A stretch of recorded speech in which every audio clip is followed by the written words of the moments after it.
ആകാശവാണി.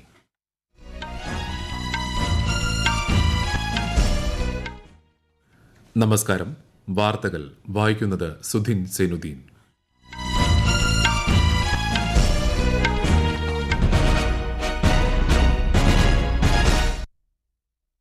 പ്രധാന വാർത്തകൾ. ലോക്സഭാ തെരഞ്ഞെടുപ്പിന്റെ ആദ്യഘട്ടത്തിൽ 62.37% പോളിംഗ്. വോട്ടെടുപ്പ് പൂർത്തിയായത് 102 മണ്ഡലങ്ങളിൽ. മൂന്നാം ഘട്ട വോട്ടെടുപ്പിനുള്ള നാമനിർദ്ദേശ പത്രികാ സമർപ്പണം അവസാനിച്ചു. പത്രികകളുടെ സൂക്ഷ്മ പരിശോധന ഇന്ന്. കേരളത്തിൽ തെരഞ്ഞെടുപ്പ് പ്രചാരണം ചൂടുപിടിക്കുന്നു. NDAയ്ക്കായി നിർമ്മലാ സീതാരാമനും UDFനായി പ്രിയങ്കാ ഗാന്ധിയും ഇന്നെത്തും.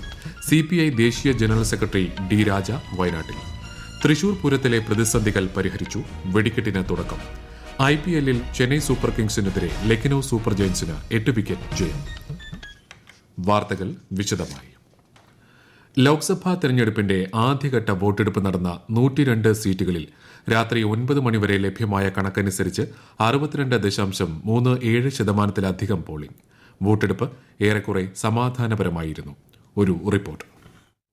7 ഘട്ടങ്ങളിലായുള്ള പൊതുതെരഞ്ഞെടുപ്പിൽ 21 സംസ്ഥാനങ്ങളിലും കേന്ദ്രഭരണ പ്രദേശങ്ങളിലുമായി 102 മണ്ഡലങ്ങളിലേക്കാണ് ഇന്നലെ വോട്ടെടുപ്പ് നടന്നത്. ഉത്തരാഖണ്ഡ്, അരുണാചൽ പ്രദേശ്, സിക്കിം, മേഘാലയ, നാഗാലാന്റ്, മിസോറം, തമിഴ്നാട് സംസ്ഥാനങ്ങളിലും പുതുച്ചേരി, ആൻഡമാൻ നിക്കോബാർ ദ്വീപുകൾ, ലക്ഷദ്വീപ് എന്നീ കേന്ദ്രഭരണ പ്രദേശങ്ങളിലും വോട്ടെടുപ്പ് നടന്നു. പശ്ചിമബംഗാളിലെ 3 സീറ്റുകളിൽ 77.57%, ഉത്തർപ്രദേശിലെ 8 സീറ്റുകളിൽ 58.49%, ബീഹാറിലെ 4ഇടത്ത് 48.5%, രാജസ്ഥാനിൽ 56.58% പോളിംഗ് രേഖപ്പെടുത്തി. മഹാരാഷ്ട്രയിലെ 5 സീറ്റുകളിൽ 55.35%, അസമിലെ 5ഇടത്ത് 72.1%, തമിഴ്നാട്ടിലെ 39 സീറ്റുകളിലും ആദ്യഘട്ടത്തിൽ 65.19%-ലധികവും രേഖപ്പെടുത്തി. ഉത്തരാഖണ്ഡിലെ 5ഇടത്ത് 54.6%, ഛത്തീസ്ഗഡിലെ 1 സീറ്റിൽ 63.41% രേഖപ്പെടുത്തി. ത്രിപുരയിലെ 1 സീറ്റിൽ 80.17% രേഖപ്പെടുത്തി.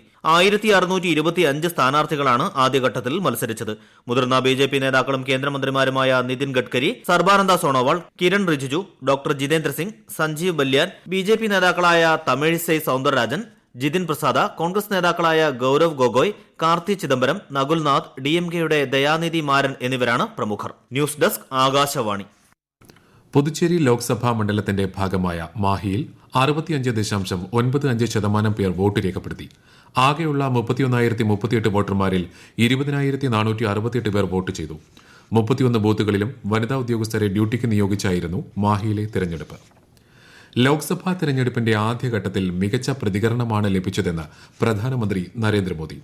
വോട്ട് ചെയ്ത എല്ലാവർക്കും സമൂഹമാധ്യമക്കുറിപ്പിൽ പ്രധാനമന്ത്രി നന്ദി അറിയിച്ചു.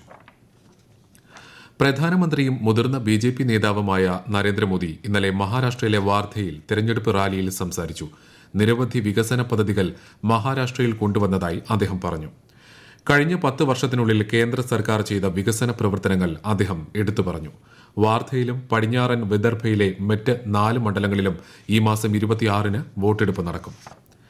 കർണാടകയിൽ ലോക്സഭാ തെരഞ്ഞെടുപ്പിന്റെ മൂന്നാം ഘട്ടത്തിൽ 14 സീറ്റുകളിൽ ആകെ 337 സ്ഥാനാർത്ഥികളാണ് മത്സരരംഗത്തുള്ളത്. ചീഫ് ഇലക്ടറൽ ഓഫീസ് പുറത്തുവിട്ട കണക്കുകൾ പ്രകാരം ഈ ഘട്ടത്തിലേക്കുള്ള പത്രിക സമർപ്പണം ആരംഭിച്ചതു മുതൽ 309 പുരുഷന്മാരും 28 സ്ത്രീകളും ഉൾപ്പെടെ 503 പേർ നാമനിർദ്ദേശ പത്രികകൾ സമർപ്പിച്ചു. പത്രിക പിൻവലിക്കാനുള്ള അവസാന തീയതി ഏപ്രിൽ 22-ആണ്. വോട്ടെടുപ്പ് മെയ് 7-ന് നടക്കും. ലോക്സഭാ തെരഞ്ഞെടുപ്പിന്റെ മൂന്നാം ഘട്ടത്തിനുള്ള നാമനിർദ്ദേശ പത്രികാ സമർപ്പണം അവസാനിച്ചു. പത്രികകളുടെ സൂക്ഷ്മ പരിശോധന ഇന്ന് നടക്കും. തിങ്കളാഴ്ചയാണ് സ്ഥാനാർത്ഥിത്വം പിൻവലിക്കാനുള്ള അവസാന ദിവസം. മൂന്നാം ഘട്ടത്തിൽ 10 സംസ്ഥാനങ്ങളിലെയും 2 കേന്ദ്രഭരണ പ്രദേശങ്ങളിലെയും 94 പാർലമെന്റ് സീറ്റുകളിലേക്കാണ് വോട്ടെടുപ്പ് നടക്കുക. മെയ് 7-നാണ് വോട്ടെടുപ്പ്. ലോക്സഭാ തെരഞ്ഞെടുപ്പിന്റെ 4ാം ഘട്ടത്തിനുള്ള നാമനിർദ്ദേശ പത്രികാ സമർപ്പണ നടപടികൾക്ക് വ്യാഴാഴ്ച തുടക്കമായിരുന്നു. 9 സംസ്ഥാനങ്ങളിലെയും ഒരു കേന്ദ്രഭരണ പ്രദേശത്തെയും ഉൾപ്പെടെ 96 ലോക്സഭാ സീറ്റുകളിലേക്ക് മെയ് 13-നാണ് 4ാം ഘട്ട വോട്ടെടുപ്പ്. ലോക്സഭാ തെരഞ്ഞെടുപ്പിൽ മത്സരിക്കുന്ന UDF സ്ഥാനാർത്ഥികളുടെ പ്രചാരണാർത്ഥം AICC general secretary Priyanka Gandhi ഇന്ന് കേരളത്തിലെത്തും. രാവിലെ 11:30 പ്രത്യേക വിമാനത്തിൽ കൊച്ചിയിലെത്തുന്ന പ്രിയങ്ക ഗാന്ധി ചാലക്കുടി ലോക്സഭാ മണ്ഡല സ്ഥാനാർത്ഥി ബെന്നി ബെഹനാനു വേണ്ടി ഏരിയാട് നടക്കുന്ന പൊതുസമ്മേളനത്തിൽ പങ്കെടുക്കും. തുടർന്ന് UDF സ്ഥാനാർത്ഥി ആന്റോ ആന്റണിക്ക് വേണ്ടി പത്തനംതിട്ടയിൽ നടക്കുന്ന പൊതുസമ്മേളനത്തിൽ പങ്കെടുത്ത ശേഷം തിരുവനന്തപുരത്ത് ശശി തരൂരിന്റെ പ്രചാരണ പരിപാടിയുടെ ഭാഗമായി റോഡ് ഷോയിലും പൊതുസമ്മേളനത്തിലും ശ്രീമതി പ്രിയങ്ക ഗാന്ധി പങ്കെടുക്കും. അതേസമയം തിരുവനന്തപുരം ലോക്സഭാ മണ്ഡലം NDA സ്ഥാനാർത്ഥി രാജീവ് ചന്ദ്രശേഖറിന് പിന്തുണയുമായി ഇന്ന് രാവിലെ 10 മണിക്ക് കവടിയാർ വിമൻസ് ക്ലബ്ബിൽ ചേരുന്ന അനന്തപുരി മഹിളാ കൂട്ടായ്മ കേന്ദ്ര ധനമന്ത്രി നിർമ്മല സീതാരാമൻ ഉദ്ഘാടനം ചെയ്യും. CPI ദേശീയ ജനറൽ സെക്രട്ടറി D. രാജ ഇന്ന് വയനാട്ടിൽ പ്രചാരണത്തിനെത്തും. വൈകിട്ട് മാനന്തവാടിയിൽ ആനി രാജയുടെ റോഡ് ഷോ ഉദ്ഘാടനം ചെയ്യും. മുഖ്യമന്ത്രി പിണറായി വിജയൻ ഇന്ന് വടകര മണ്ഡലത്തിലെ തെരഞ്ഞെടുപ്പ് പൊതുയോഗങ്ങളിൽ പങ്കെടുക്കും. പുറമേരി, കൊയിലാണ്ടി, പാനൂർ എന്നിവിടങ്ങളിൽ അദ്ദേഹം പങ്കെടുക്കും. ഈ വാർത്തകൾ ആകാശവാണിയിൽ നിന്ന്. ആകാശവാണി വാർത്തകളും വാർത്താധിഷ്ഠിത പരിപാടികളും all India radio news Thiruvananthapuram എന്ന യൂട്യൂബ് ചാനലിൽ ലഭ്യമാണ്. കൂടുതൽ വാർത്തകൾക്കായി @all India radio news Thiruvananthapuram എന്ന ഫേസ്ബുക്ക് പേജും @AER_News_TVM എന്ന എക്സ് ഹാൻഡിലും സന്ദർശിക്കാം. മുതിർന്ന പൌരന്മാർക്കും ഭിന്നശേഷിക്കാർക്കും വീട്ടിൽ വോട്ട് ചെയ്യാൻ സൌകര്യമൊരുക്കുന്ന പ്രക്രിയയിലെ വീഴ്ചകൾ ഒരു കാരണവശാലും അനുവദിക്കില്ലെന്ന് മുഖ്യ തിരഞ്ഞെടുപ്പ് ഓഫീസർ സഞ്ജയ് കൌൾ. വീട്ടിൽ വോട്ട് നടപടികൾ പൂർത്തീകരിക്കുമ്പോൾ തിരഞ്ഞെടുപ്പ് പ്രക്രിയയുടെ അന്തസ്സത്ത കാത്തുസൂക്ഷിക്കുന്ന വിധം ജാഗ്രതയോടെ ഉദ്യോഗസ്ഥർ പ്രവർത്തിക്കണമെന്നും മുഖ്യ തിരഞ്ഞെടുപ്പ് ഓഫീസർ അറിയിച്ചു. എറണാകുളം മണ്ഡലത്തിൽ 2475 പേർ വീട്ടിൽ വോട്ട് സൌകര്യം ഉപയോഗിച്ച് വോട്ട് രേഖപ്പെടുത്തി. ചാലക്കുടി മണ്ഡലത്തിൽ ഈ സൌകര്യം 5494 പേർ വിനിയോഗിച്ചു. വടകര ലോക്സഭാ മണ്ഡലം LDF സ്ഥാനാർത്ഥി KK ശൈലജയ്ക്കെതിരെ വ്യാജ വീഡിയോ പ്രചരിപ്പിച്ച മുസ്ലിം ലീഗ് നേതാവിനെ ന്യൂമാഹി പോലീസ് അറസ്റ്റ് ചെയ്തു. UDF ന്യൂമാഹി പഞ്ചായത്ത് ചെയർമാനും 9ാം വാർഡ് പഞ്ചായത്ത് അംഗവുമായ പെരിങ്ങാടിയിലെ TH അസ്ലമിനെയാണ് അറസ്റ്റ് ചെയ്തത്. സമുദായ സ്പർദ്ധയുണ്ടാക്കാൻ ശ്രമിച്ചതടക്കമുള്ള വകുപ്പുകൾ ചേർത്താണ് കേസെടുത്തത്. അറസ്റ്റ് രേഖപ്പെടുത്തി തലശ്ശേരി ജുഡീഷ്യൽ 1ാം ക്ലാസ് മജിസ്ട്രേറ്റ് കോടതിയിൽ ഹാജരാക്കി ജാമ്യത്തിൽ വിട്ടു. തൃശൂർ പൂരം വെടിക്കെട്ടിലെ പ്രതിസന്ധികൾ പരിഹരിച്ചു. പാറമേക്കാവിന്റെ വെടിക്കെട്ടിന് തുടക്കമായി. പിന്നാലെ തിരുവമ്പാടി ദേവസ്വത്തിന്റെ വെടിക്കെട്ടും നടത്തും. വെടിക്കെട്ട് ഉടൻ നടത്താൻ മന്ത്രി K. രാജനുമായി നടത്തിയ ചർച്ചയിലാണ് തീരുമാനമായത്. പ്രശ്നം പരിഹരിച്ചതോടെ പ്രതിഷേധത്തിനായി അണച്ച അലങ്കാര പന്തലിലെ വെളിച്ചം പുനഃസ്ഥാപിച്ചു.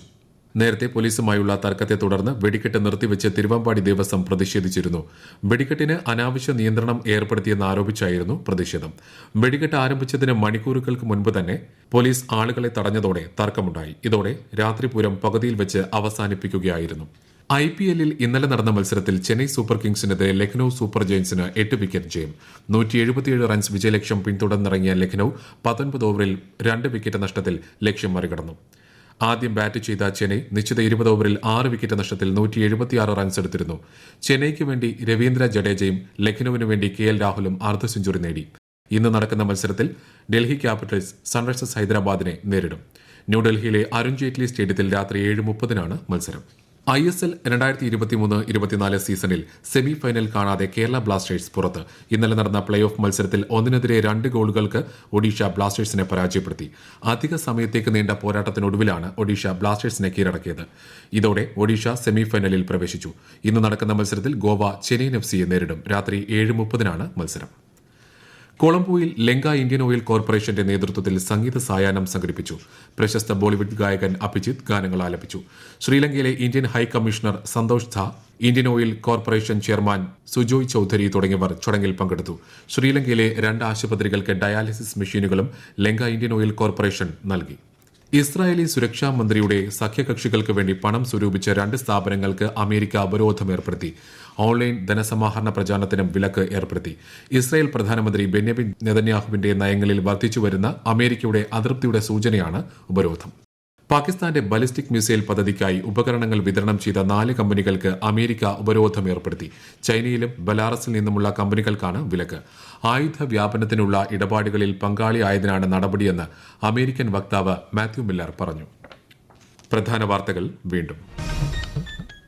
ലോക്സഭാ തെരഞ്ഞെടുപ്പിന്റെ ആദ്യഘട്ടത്തിൽ 62.37% പോളിംഗ്. വോട്ടെടുപ്പ് പൂർത്തിയായത് 102 മണ്ഡലങ്ങളിൽ. 3ാം ഘട്ട വോട്ടെടുപ്പിനുള്ള നാമനിർദ്ദേശ പത്രികാ സമർപ്പണം അവസാനിച്ചു. പത്രികകളുടെ സൂക്ഷ്മ പരിശോധന ഇന്ന്. കേരളത്തിൽ തെരഞ്ഞെടുപ്പ് പ്രചാരണം ചൂടുപിടിക്കുന്നു. NDAയ്ക്കായി നിർമ്മല സീതാരാമനും UDF-നായി പ്രിയങ്ക ഗാന്ധിയും ഇന്നെത്തും. CPI ദേശീയ ജനറൽ സെക്രട്ടറി D. രാജ വയനാട്ടിൽ. തൃശൂർ പൂരത്തിലെ പ്രതിസന്ധികൾ പരിഹരിച്ചു. വെടിക്കെട്ടിന് തുടക്കം. IPL-ൽ ചെന്നൈ സൂപ്പർ കിങ്സിനെതിരെ ലക്നൌ സൂപ്പർ ജയൻസിന് 8 വിക്കറ്റ് ജയം. വാർത്തകൾ കഴിഞ്ഞു. അടുത്ത വാർത്താ പ്രക്ഷേപണം 12:30.